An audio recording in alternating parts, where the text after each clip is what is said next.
Olá! Hoje, julho de 2026, durante a aula de Introdução à Acupuntura Veterinária da Universidade Federal de Mato Grosso, campus Sinop, vamos falar sobre neurofisiologia, acupontos e meridianos. A acupuntura é uma das práticas mais antigas da medicina tradicional chinesa e consiste na inserção de agulhas em pontos específicos do corpo, chamados acupontos. Apesar de sua origem baseada no conceito energético do Qi, atualmente diversos estudos demonstram que seus efeitos podem ser explicados pela neurofisiologia, envolvendo a ativação do sistema nervoso, liberação de neurotransmissores e modulação da dor e da inflamação. Então, o que é a acupuntura? É uma técnica terapêutica milenar da medicina tradicional chinesa que se baseia na estimulação de acupontos específicos e promove respostas locais medulares, cerebrais e sistêmicas. Atualmente possui comprovação científica em diversas áreas da medicina. Na medicina tradicional chinesa, acredita-se que a energia vital chamada Qi percorre canais conhecidos como meridianos. Podemos imaginar esses meridianos como avenidas e o Qi como os carros que trafegam por elas. Quando o fluxo ocorre de forma livre, o organismo permanece saudável. Já quando existem bloqueios ou alterações nesse fluxo, surgem desequilíbrios que podem resultar em doenças. Então, os meridianos são canais por onde circula o Qi, e existem 12 meridianos principais e 2 meridianos extraordinários. Todos estão interligados formando uma rede energética e o Qi percorre todos os meridianos em aproximadamente 24 horas. É importante ressaltar a relação entre meridianos e órgãos. Por quê? Porque cada meridiano está relacionado a um órgão ou víscera. Ou seja, cada órgão possui um meridiano correspondente, formado por diversos acupontos distribuídos ao longo do corpo. Esses pontos são utilizados para estimular ou regular o funcionamento do órgão relacionado, promovendo o equilíbrio energético e funcional. Agora a gente vai mostrar a relação entre meridianos e o número de pontos. Do lado esquerdo da tabela, em amarelo, a gente tem os 12 meridianos listados. Já do lado direito, a gente tem o número de pontos deles. Por exemplo, o meridiano do pulmão possui 11 pontos. Já o estômago possui 45. O rim, 27. E por assim vai dentre os 12 meridianos. Embora a medicina tradicional chinesa descreva os acupontos como locais de passagem de energia, estudos modernos demonstram que eles apresentam características anatômicas diferenciadas, como maior concentração de receptores nervosos e tecido conjuntivo especializado, tornando-os altamente responsivos ao estímulo mecânico das agulhas. Então, os acupontos são regiões específicas localizadas sobre os meridianos, possuem uma grande concentração de terminações nervosas, rica vascularização, tecido conjuntivo especializado e baixa resistência elétrica. Na medicina tradicional chinesa, existem dois grandes tipos de desequilíbrio: o excesso ou a deficiência de energia. Dependendo do diagnóstico, os pontos podem ser estimulados para sedar ou tonificar determinado meridiano, restabelecendo o equilíbrio do organismo. No caso do excesso de energia, necessita de sedação, e no caso de insuficiência de energia, necessita de tonificação, com o objetivo de restaurar o equilíbrio e promover a homeostase. Agora, a dúvida de muitas pessoas: como que a agulha produz seus efeitos? É muito importante destacar e entender que a acupuntura ela não utiliza medicamentos nas agulhas. Ou seja, o efeito da acupuntura não depende da presença de medicamentos, mas sim do estímulo mecânico produzido pela agulha.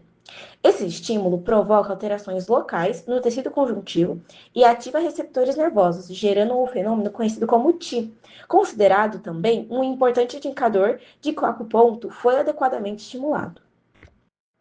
Aqui no slide a gente traz, a diferença entre o estímulo mecânico e o fenômeno de Ti, na qual o primeiro a gente tem a questão da inserção da agulha, a deformação do tecido conjuntivo, a atração das fibras de colágeno, ativação de mecanorreceptores e geração de impulsos nervosos. Do outro lado, a gente tem sensações comuns, como peso, dormência, formigamento, calor e leve choque, que indicam a adequada estimulação do ponto. No nível periférico, a inserção da agulha ativa principalmente as fibras A beta e A delta, que conduzem estímulos rápidos até a medula espinhal. Além disso, ocorre a liberação de ATP, CGRP e óxido nítrico, substâncias que favorecem a circulação, reduzem a inflamação e contribuem para a recuperação dos tecidos.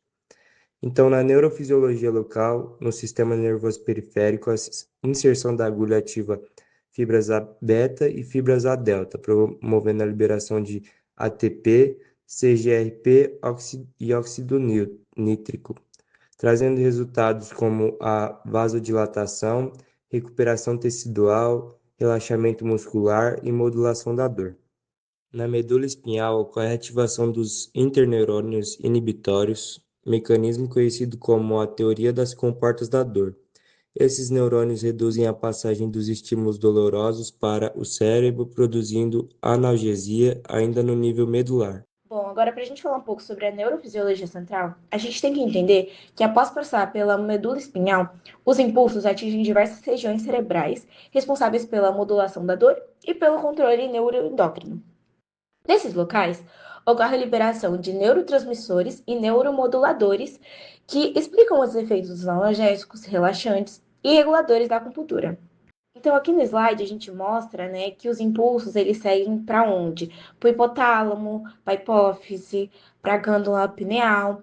E a liberação desses neurotransmissores, eles vão para as endorfinas, dopamina, cortisol e entre outros. Os efeitos da acupuntura não se limitam ao controle da dor.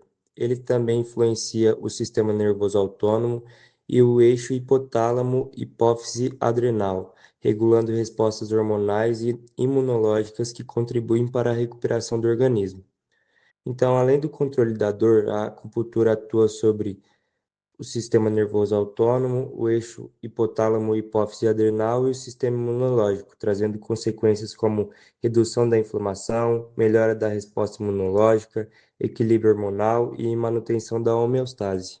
Atualmente, existem evidências científicas robustas mostrando que a acupuntura produz modificações na atividade cerebral e pode ser utilizada como tratamento complementar em diversas condições clínicas, especialmente na dor crônica e em doenças inflamatórias e neurológicas.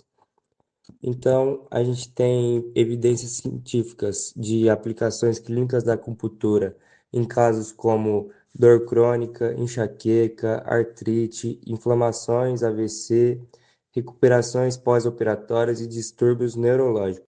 Sobre a integração entre medicina tradicional chinesa e a neurociência, a gente tem que entender que, embora elas utilizem linguagens diferentes, ambas descrevem fenômenos que podem ser considerados complementares.